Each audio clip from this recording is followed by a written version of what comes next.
Welcome to the CEO Bench. My name is Eddie Okela, and my guest this morning on the CEO Bench is a businessman, is an entrepreneur, is a philanthropist, and a social activist. He speaks a lot about youth empowerment across Africa and across the continent. And he's been a man around Africa and oil and gas industry. He's done it all.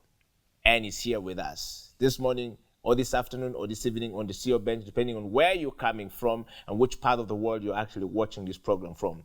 Ladies and gentlemen, I'd like to present to you Emperor Chris Baywood Ibe. Emperor, welcome to the program. Thank you, Eddie. It's nice to be here with you. It's quite a very pleasant day, and I'm ready for you. All right, if you're joining us from anywhere in the world, I'd like to bring a very small profile of Emperor Chris to you. Emperor Chris is, like I said, is an entrepreneur and, of course, a philanthropist, a social activist. He is from a state in Nigeria known as Iwusu Awa. Enugu State. Enugu State. So I'm from Enugu State. That's the southeastern part of Nigeria. Okay, let's talk about that. Now that you've talked about it, who is Emperor Chris? Just a young man, little unknown, but known. Like the introduction goes with, and I'm an entrepreneur. I'm a social activist, and I'm a mentor of youths. I've been around. I'm a business guy. I take interest in anything that will make the world safe and better place. I'm a family man with 4 kids, and I'm from a family of 8. I'm the third. So Chris Baywood has been around, like you captured in your intro. Yeah. I've been around Africa, from Western Africa, where I come from, because I'm from the ECOWAS region of the Sub-Saharan Africa. I've been around East Africa. I've been around the SADC region, that is Southern Africa. I think why is missing is Central Africa. So, yeah. And I'll tell you, because I take a lot of interest in Africa because I'm a Pan-African. Yeah. I love Africa. I breathe Africa. I talk Africa. Wow. Yes. So this is why most of my business interest is trying to, tap the opportunities and the potentials that are in Africa, because I believe that's one of Africa, like I always tell people, is the remaining frontier. So I don't know what I'm going to look for in Europe or what I'm going to look for in North America that they cannot find in Africa. So this is who Emperor Chris Baywood Ibe is. Well, if you're joining us from anywhere across the world, that's Emperor Chris Baywood Ibe talking to us on the CEO Bench. He is the CEO and the president of the Baywood Group. And the Baywood Group has offices all across Africa and Europe. And we're going to know, and in South America, I think, we're going to know. North America, and we're going to know a lot more about that on the CEO Bench. But we want to start the discussion, Emperor Chris Baywood, from a point of leadership. A lot of people are doing great stuff across Africa, and sometimes those who are doing great stuff across Africa is not known to us. Sometimes we don't know the talent we have, but we have been looking at your profile, and I want to start from a more personal note of knowing you from. What is leadership to you, and what is self-leadership to you? Well, it depends on where you're coming from. Leadership, are you talking about political? Are you talking about human leadership or human capital? But generally, leadership is being this man that sets the directives, or rather sets the process in motion.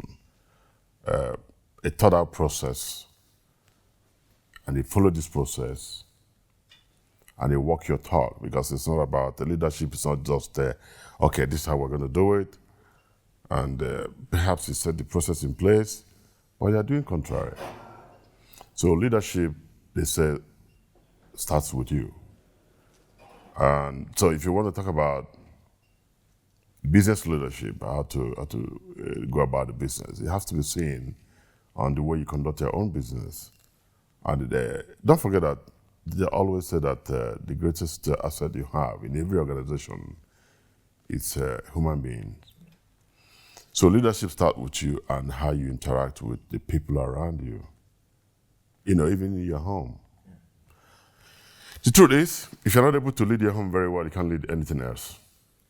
Wow. Yeah, I think if you have a broken home, let's put it this way. If you're not able to manage your home very well and put your home in a good pedestal where everybody seems to be aligned with you, I would doubt it very much if you have a good set of mind to lead any other organization, be it in business, be it in social arrangement, be it in what they call, CSO word. So CSO word means the social community social organization. So I know. So for me, leadership starts with you, and this is what I have set the example for myself. And whatever I do, I have to do it right. I know the principles that guides it. I know the policies. You have to have the right policy framework, and this policy framework has to be seen to be working according to the way you have said it. And he said everybody along that line, that trajectory, and they follow suit. And then make sure you lead by example. Because one of the challenges we have in Africa that a lot of people don't lead by example. You say one thing and do another. So this is exactly for me leadership. Leadership is that quality you have to lead others, and others will look at you and emulate you and follow you through and through because they believe in you. So first of all, you have to buy the confidence of the people. All right? And this is what I'm saying. If in your home, you can't get the confidence of your children, for example, daddy comes home every time by 4 a.m. and then daddy messes around in the house, maybe he smokes and everywhere is littered, or daddy drinks and is just so reckless with everything. You don't expect your child tomorrow. You tell your child, hey, listen, you must not come back anything later than 7 p.m. He can only say, yes, daddy, I hear you. But do you think he's going to abide by that? Because you're already setting leading by example. Yeah. He sees you come home at 4 a.m. Or anytime he asks for daddy, daddy's not at home. So leadership starts with you. And if you set that example, others will follow you. Wow. Thank you very much, Emperor Chris Baywood. Let's talk about your self-leadership. How did you pick yourself? Where did you come from? Take us back from growing up and getting to where you are today and who you are today. Some people out there may not know who you are today. They just think that you're just a man with a good, deep voice, sound like some movie star. It's like Barry White. His sound is, many people would mistake you to be Barry White. Many people will take you to be, Morgan Freeman. Where is Emperor Chris? And the name Emperor? Well, like I always tell people, I'm a man with different shades of colors. Positive, right? But you can have different shades of colors, but negative. So I think I emit positive vibes, because I've read quite a lot of books that teaches on positive energy and law of attraction. What is law of attraction? You have to love yourself first. Yeah.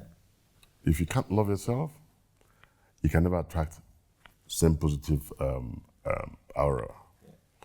So I learned that over time by reading quite a lot of books. And one of such books I read is, I tell everybody to read that book. Either you read it or you watch it. It's Secret by Rhonda Byrons. It's quite captivating and it's quite insightful. It's motivational. It's inspirational. It's one of such books that when you read them, you see you start to especially when you read them and put them in practice, right? Because one thing is to read a book or read books and try to see, provided you are on the right path. You know, you can read certain things and you have certain information that might send negative vibes. So for me, I always look at the positive vibes for everything. So a man of different shades of colors, I say, is I come as a very corporate person when it's necessary. I come as a very as an activist when it's necessary. I come as a lover of life. Socially, I describe myself as a social butterfly. Yes, I think so, because in certain quarters, when you see me, you will imagine that you will just begin to ask yourself, this is not the same person. Yeah. But if you see me in my office where I'm working and you look at my face, no, my face turns you up because I'm serious in my business, okay? When it's that moment, I face it. And when it's time to have fun and just drop my guard, I drop my guard and then come down from my high horse so I can relate with the people at the level, at this level. Because if you don't do that, you'll be alone. You'll be left alone. Yeah. All right? Yeah. One of the biggest challenges we have, rich people have, or the wealthy people have, is loneliness. Yeah. And why? When you can't come down from your high horse, right? Yeah. To relate with the people at the level, you'll be alone. Yeah. So it's a lonely world. Wow. So I grew up as a young man, like I said earlier, from a family of 8. I'm number 3. I would say from a mid-average family. My father was a farmer, issue before he got into construction. He was a miner, a coal miner. He worked in the coal corporation because in my state, before oil was discovered in Nigeria, the main foreign exchange earner for Nigeria was coal, granite, cocoa, and all those other agro products. And of course, a whole lot of things was happening around coal. And so we have the coal belt Yeah. in my zone. So my father worked in coal corporation. Okay, he understands what it means to be a hard worker. Yeah. He understands principles of discipline, because if you work in such an environment, anything can happen. The next minute you are alive, the next minute you can die, Yeah. because of the accidents or the inherent challenges in the coal mining. Yeah. So he comes across a very disciplined guy. So we grew up being very disciplined children, and that has instilled quite a lot of things growing up.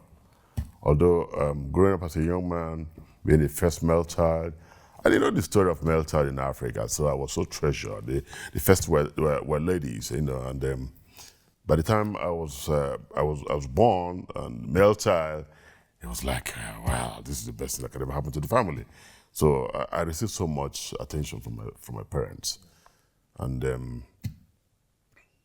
to the point that I almost lost it as a man. But thankfully, there was a turnaround when my father decided to be tough on me. Tell us about maybe how did your father decide to be tough on you? You were so loved. From what I hear from the literature I've seen about you, you seems to have been a man who has very interesting background. I mean, one would describe as a man who is up, not up, in the middle, is somewhere. What does that mean to you? What was a turning point? Turning point for me, I mean, so many things have happened in my life that. But my father set the tone, he toughened me, I would say. And that such moment can never be forgotten. My father let me walk through, almost like, you can liken it to what you see in the Bible, like in Psalm 23. He said, though I walk through the valley of shadow of death, I shall fear no evil. Yeah. Okay. My father made me to walk through the shadow of death as a young boy, I don't know whether he did it deliberately. I don't know whether he knew what he was doing. You walked through the shadow of death. Yeah, I walked through the shadow of death, as a young boy, because he let me go through a part that, when my mother got to know what happened to me, my mother was in awe and shock. She couldn't believe it. I had gone through an admission process in secondary schools. First, I got admission with the Federal Government College Benin, where that was my first admission. Federal Government College Benin, which is in another state. It's in the current day Edo State, but then it was a Midwestern state. So I had admission to go to school that. My father took me, or rather, and you know what? The interesting thing about the Federal Government College then, it was exclusive of the rich and the bourgeois. You know what I'm saying? Yeah. The rich and the bourgeois. In the sense of wealth and both wealth, both position, political, power, political affiliations and inclinations and stuff like that. But my father was not near any one of those. My family at the time, anyway. But you know what? So how did you get that? A smart guy is a smart guy. I've been a smart dude from. I've been endowed with a lot of natural intelligence. Don't forget. I think so. Yeah. I've been endowed with a lot of natural intelligence because it comes from my dad. My dad was. I called my dad when my dad passed on, and I was writing his what do you call it? This autobiography, eulogies. I said he's the greatest philosopher I have seen because he was full of wisdom and idioms and proverbs. He will never talk to you without proverbs or idioms, and stuff like that. And he will start with a lot of stories, and you think he's not going anywhere, and then he lands. And I asked him, Dad, well, why are you going through all this? Well, he said, for you to understand where I'm coming from. So he wasn't quite educated, but I can tell the little he had is a very. I wonder what would have happened if my dad had gone through formal education to go to university and stuff like that. Anyway, so that were naturally imbued with it. I can tell you, both my mom and my dad are quite an excellent human beings. And I will always wish to have same parents anytime, even in my next world. Anyway, that said, so I had this admission into Federal Government College, and it went wild. It went like a wildfire in the community. The son of so got admission in the Federal Government College, and it was like... It was a big deal. It was a big deal. Oh yeah, it was a big deal in the 70s, man. I said it was exclusive of the big people. Yeah. So my uncle then in Lagos came to Enugu. He heard the news and he couldn't hold his joy. He came down to Enugu and took me to Benin again for the next level of admission process.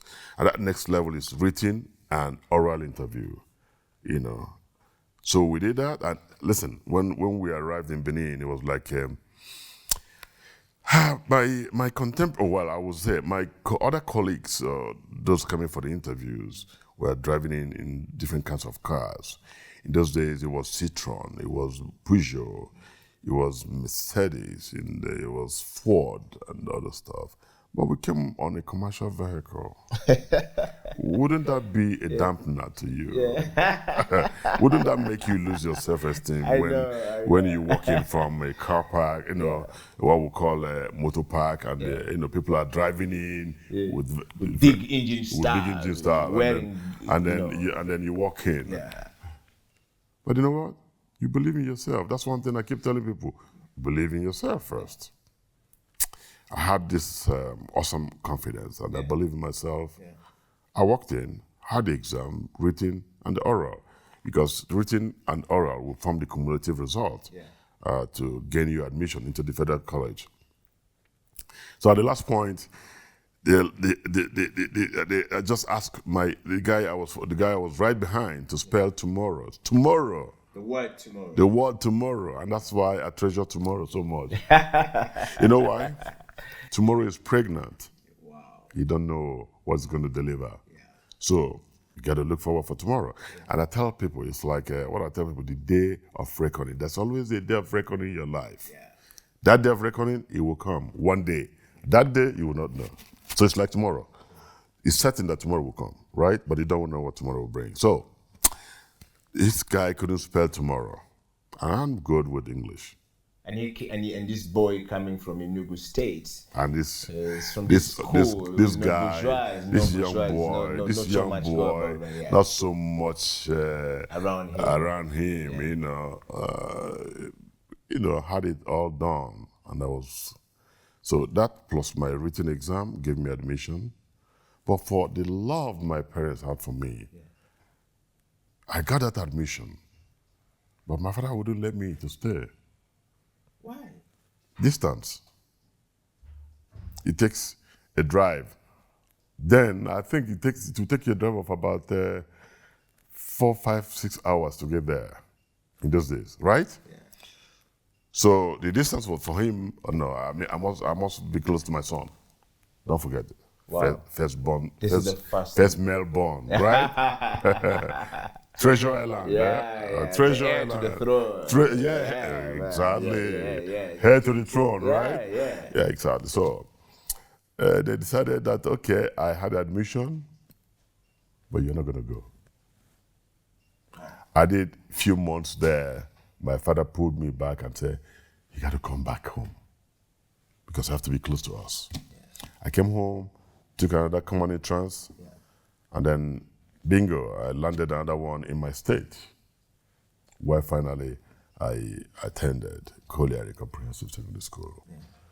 It's in a community called Ngwo, Ngwo, Ngwo. Right? Yeah.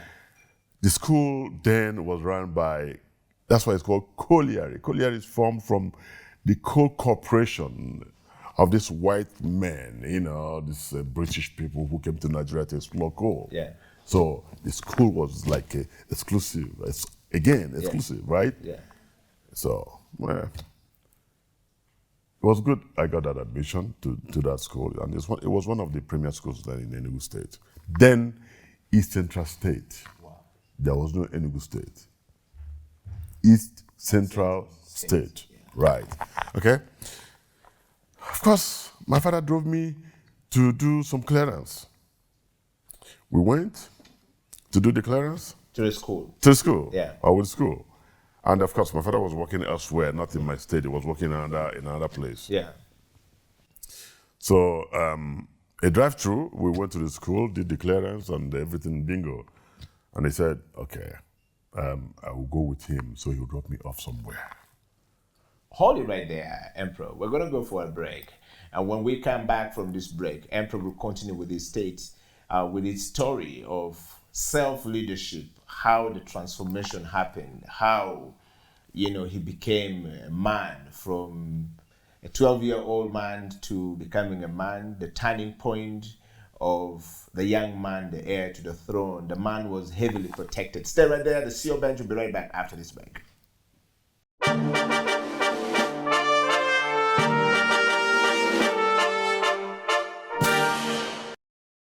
Welcome back from that break. This is the CEO Bench. My name is Eddie Okela. I'm talking to my elder brother from another mother and father in Nigeria, right here in Kampala, the capital city of Uganda. And for all of you guys who are following this from all across the world, please go like, share, far and wide. Make sure you get your cousins, your brothers and your sisters, your grandma as part of the CEO Bench to hear the story. It's a story worth listening to. Emperor Baywood, welcome back to the program. Thank you, Eddie. Before we went for a break, you were talking about that moment where you had to flip because the love from your parents were too much and they couldn't risk leaving you 4 or 5 hours of a drive in another school, and they brought you back, and there you've gone and visited the school. And we want to know how this boy who was heavily loved by his parents, how a baby was pampered. Most times in Africa, when a baby is over-pampered or anywhere in the world, they don't turn out quite well. But you turn out to be quite different. And the story continues from the school. Pick it up from there, Emperor. I don't know. Anyway, so we're done with the school. I drove with my dad in his car. And he dropped me off somewhere I have never been to. That's why I said it's like I walked through the valley of shadow of death. So you're like David. That is the right phrase. Yeah. I walked through the valley of shadow of death. And my father just said, okay, guy, I'll stop here and I'm driving to my place. I'm going, so I'll leave you here. You see this road? This road takes you to Isuawa. Because my mother was in the village. Yeah. And who are you? Not these days when our kids will look in your face and question you. Yeah. Say, Dad, why should I do that? for example. Who are you to challenge your father? You will receive a smack. Oh my God. He wasn't even there. And my father was just such a strong man. I wouldn't call him a terror. He wasn't a terror, but he dared not. He dared not. He dared not. Yeah. Anyway, he the just signs said, will tell you what correct, the situation correct. will be. You Yeah. know, He said, just walk through this path. Bush path. My guy. I walked through that path. And the story, well, some stories were told in the folk tales, you know? Yeah. Tales by moonlight, you know? Yeah. So folk tales, when we're growing up, we will have a lot of folk tales. They will be telling stories of how such areas are infested with spirits, evil spirits. Yes. People when you die, like you commit something in the village and you die like that, they will just go and dump you there. They won't bury you. And so it's a evil, kind of an evil forest, an evil. So now I just remembered this could be this way. My God, I was struck with fear. But do I have a choice? What choice do I have, really? And my father drove off. Don't you understand? So you have to trek this forest and actually get home. I will have to walk through that path and get home. to get home. Yeah. That was the toughest moment in my life. How old were you? Maybe about 12 or 10, 12. That was the toughest moment in my life. A young boy, treasured boy, pampered boy. And this man left me The one here. they will never allow sit down alone. Exactly. I walked through this path. Walking through this forest was so calm, but for every little move, I'm like, okay. Yeah. The moment has come. This moment has come. Yeah. They're going to devour me now. Yeah. And I would just freeze. Yeah. I would just freeze and start tiptoeing like they shouldn't hear my footpath. The height of the moment was when I saw a man walking opposite direction. Yeah. And he was like, Wow. okay, now I'm going to be like a mincemeat. This man is going to make me a mincemeat. I wouldn't know whether it's a man or evil spirit or a ghost walking around. Or just a normal human being. Don't forget, or just a normal human being. Because don't forget that this area was described as a place where they just dump people who die some unnatural death. Yeah. Oh God, I said, okay, I'm going to be devoured today. And I was like, I started panting. I was panting until we crossed each other and I greeted, "Good morning, sir." He said, "Good morning." He didn't say anything. He just walked across. And I'm like, is this true? So when I walked a little bit, I turned back and he was still walking. He didn't disappear because to me, he would disappear. Yeah. You know, the ghost. Yes. The ghost would disappear. And he didn't respond to you when you said good morning? Just, good morning. Yeah. But that was like, so the moment I walked past him, I had to run.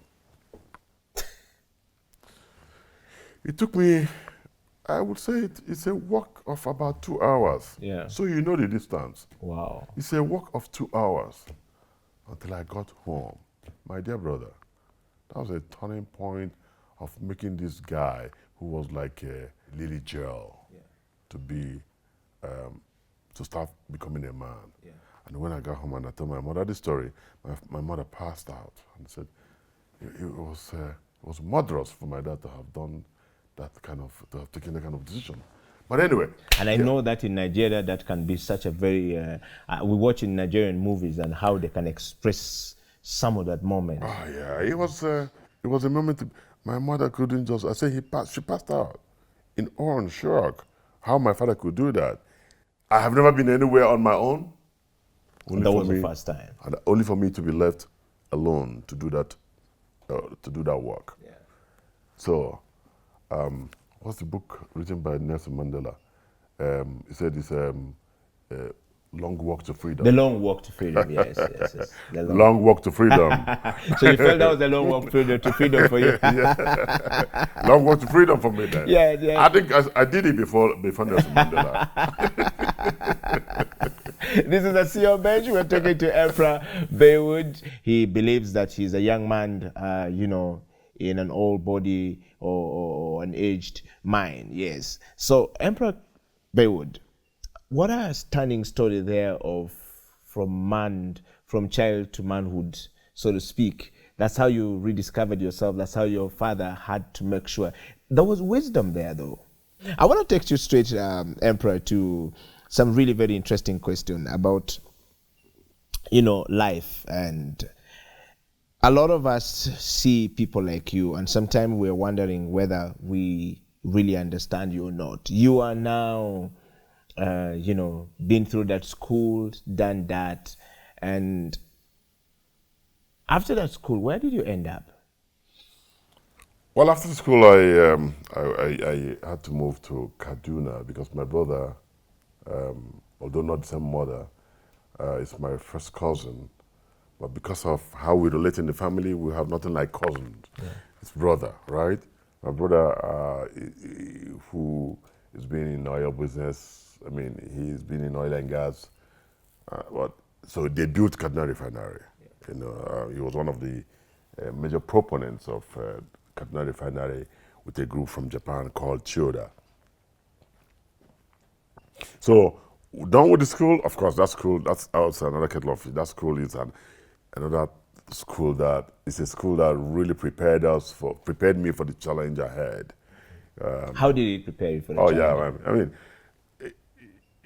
that school was like almost a congregation of retired, or I won't say retired, defeated soldiers of the Biafran War. We had this fratricidal war in Nigeria, Biafran-Nigerian war that was between 1960 to 1966, or talking about. Yeah. So the war ended. Thereafter, then there came normalcy in Nigeria. So I didn't see the war. I was a very young boy. I was born during those periods.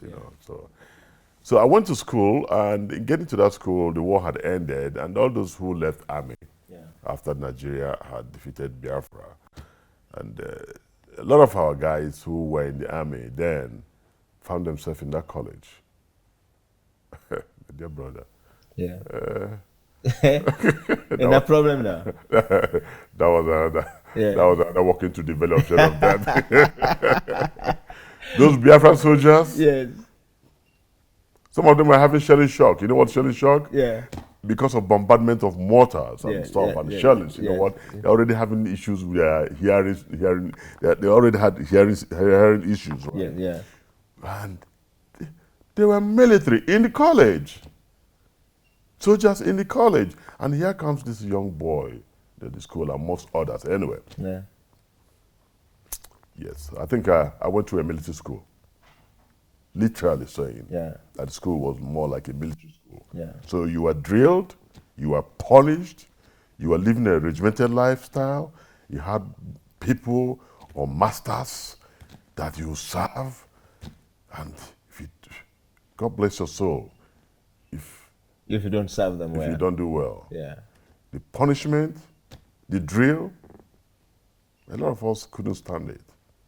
So for people like us who went through that school and stood up to them and passed through, I think it was a turning point, actually. Yeah. I tell you, it was one hell of school that toughened a lot of us.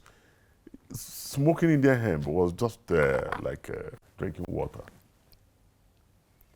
And this is when I know that I'll be a good boy, because I did it once, but I was walking in the air. All the time. No. When I tested it, yes. When they make you to smoke in their hemp, right? Yes. So one time I did it, I was just floating. I was like somebody in the Mars. Yeah. If you see the astronauts, how they float. Yes. This is where I saw myself floating. Yeah. And that told me that this is not a thing you can continue. That's one thing that I learned out of that. I had to cut. I couldn't proceed. Anyway, that school toughened me. Yeah. And it prepared us for the launch pad. Yeah. It was a launch pad for us, actually. Yeah. Those of us who went to the school. Yeah. A good number of us became useless. A good number of us, people didn't know they would turn out to be good people. Yeah. But I'm pretty happy that a good number of us are doing pretty well. And one of us today is the country director, head of UN in Rwanda, and many others. We have a lot of them in Army generals. Yeah. You know, and I'm happy that my father took that decision. If I'd gone to the other school that is meant for the bourgeois, children of bourgeois, perhaps I may not have turned out the way I turned out to be today. Wow. And again, hindsight, I thank God that my father took that decision. Wow. Talking of that, Emperor, let's look at, out of that college, how did you end up in the oil and gas sector? Where did you, which university, how did you launch yourself into that? You could have gone back and, you know, continue with the mining like your father was doing. Most times parents raise children to go back to what they're doing, but you turn out different. Can you just share that, your journey into becoming an entrepreneur and later on as an, you know, philanthropist? Yeah, so I left school and then I had to go to Kaduna to meet my brother, and then of course to apply for my US visa because I was heading to the US. Down the line, okay, it wasn't coming pretty easy, so I had to set up. Because in school, we were involved in a lot of things. We did artisanal work, we did music, we did dancing, we did arts, we did, construction. It's more like a technical college. Yeah. So we had all manner of things. So I learned a lot in that school. It's a technical college. So you had the opportunity to go to workshops. Yeah. That's again what I'm talking about, skill acquisition, right? Yeah. And once you acquire the first skill and passion, you never leave it. It becomes part of you. So I acquired a whole lot of skill while I was in school. So while waiting for this whole thing, I decided to set up something like a studio, a music studio. So I set up a music studio while waiting for my visa, and I became a DJ. You know, of course, in those days, we were doing LPs. You know, LPs, long play. Okay, so not these days that you can just do MP3, download music, you know, and online music and stream, blah, blah. It's LP, man. It's gramophone. You just put it there and it's playing with a kind of makeshift, what do you call it, loudspeakers, built locally, you know. So, and then I would go and be blasting my music, you know, entertaining people. So I've been. So I was a DJ, man. So it's a passion that has not left me because music is part of me. If I'm not doing anything, I'm listening to music today. Yeah. So I did that for 1 year, and I tell you one interesting thing that happened. During that time, my brother, like I said, my brother is being an oil mogul amongst many others again from my community. So we always envy them, how they make money, how they spend money, the things they do. So when I was giving money to go for my visa, some guys approached me. I don't know how they knew that I got money. Oh God, that's another thing again. Some guys approached me. These guys, they call them money doublers. Do you know that? I don't know if you have anything like that. That's money doublers, yes. We'll double your money. We call them here money gamblers. From nowhere, these guys appeared to me and said, listen, don't worry. If you give us that money, we'll make you get richer than your brother. You don't know what your brother is doing. You think he's doing oil and gas? No, this things you do, but the people making him rich. Yeah. So you become richer than your brother. Wow, I said, really? Good at 10. I decided to use my money for the visa to go and double. So I can become richer than my brother. I was already planning how to buy a Mercedes. I'm going to teach my brother how to make money. Yeah. Because my brother was already driving Mercedes at that time. Can't you believe? Yeah, I was already, okay, I'm going to teach my brother today how to make money. Right? Yeah. He thinks he's rich. I'm going to tell him. Yeah. So I gave them the money. I think about 1,000 of our naira at that time. Yeah. Oh, the guys were so excited. I didn't see my money. My money was gone. To this day. And so on this day, this guy took me to a place and said, just sit here. We're going to prepare your market for you. They call it market. Yeah. We're going to prepare your market for you. Then we're going to give you this money. But don't forget, at the first time, they gave me some little notes to go and change. Yes. Go and try this money so you'll be sure that the money we're giving you is real. It's not fake. Yeah. I went to the market to buy a few things. And of course, it was good money, supposedly. Yeah. It was good money, supposedly. Yeah. So I went with these guys at the last count to go and collect my market, as it's called. My brother, The last I heard was somebody screaming and shouting that police has arrested him, bringing the market. Everybody should run away, that the police is coming to arrest everybody. The guy scampered, and then I scampered one side, and that was how they discharged me. Wow. I lost my money. And did you go back to your father to ask? I went to I was devastated. I didn't know what to tell my brother. I didn't know what to say. So information got to my brother somehow, and my brother called my dad. My dad came. A man of wisdom. He said to me, my friend, the only one word he said, you are stupid. Somebody said, give me 1 naira. Let me give you 2 naira. Don't you think? You should have told the person, why not make yourself rich? Why make me rich before you? Why don't you double the money and make the money yourself? The life of a philanthropist, the life of an entrepreneur, the life of the man who is now the CEO of the Baywood Group that we now know in Nigeria. What a story. Emperor, proceed. So... Your father says you're stupid. My father said, you're stupid. My friend, you're stupid. He didn't smack me. He didn't beat me. He didn't scold me as much. But my friend, you're stupid. You want to double money, right? Yeah. So the person loves you more than himself. Should have doubled the money and make the money himself. It's stuck here. And that's what I go to everywhere. Man, when you're making a business proposal to me, I'm looking at you. Till tomorrow. Yeah. Till tomorrow. It's like my sixth sense. I will always remember that word. You're stupid. So, anyway, so he became a guide, and he set the tone for who I am in business. Then I went to school eventually to Yugoslavia.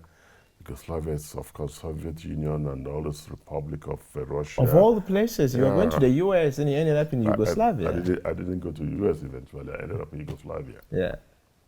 Of course, before I worked a little bit with my uncle again, who had one of the biggest construction industries in my state.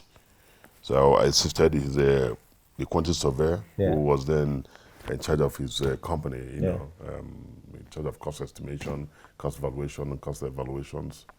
You know, so I gathered a bit of experience working with them as an intern, because that's one thing again you have to intern. I believe in intern a lot, because if you do intern, that will stimulate your appetite and your skill and interest in everything. Yeah. So doing that job as an intern, you know, sharpened my appetite and the skill to want to study it. So I eventually went to Yugoslavia to do to study quantity surveyor. I was there until the war broke out, you know. Anyway, so we lost it. I came back to Nigeria in 1987. Okay. And that's the beginning of Baywood Group. Wow. Let's talk about Baywood Group after this break. We're going to take another break, and when we come back, Emperor Baywood is going to be telling us about the Baywood Group. What really happened? How did it start? You've already gotten some part of the story of it is not easy to make it in life, and he's made it. So the question is, are you ready? The CEO bench brings you people who shares their story of where they have come from, where they are going. If they're on the top and they're coming down, what lessons do we pick from there? If they're down and going up, what lessons should we pick from them? What are the lessons that we can pick from there and we can use for ourselves? Stay right there. I'll be right back after this break. This is the CEO bench.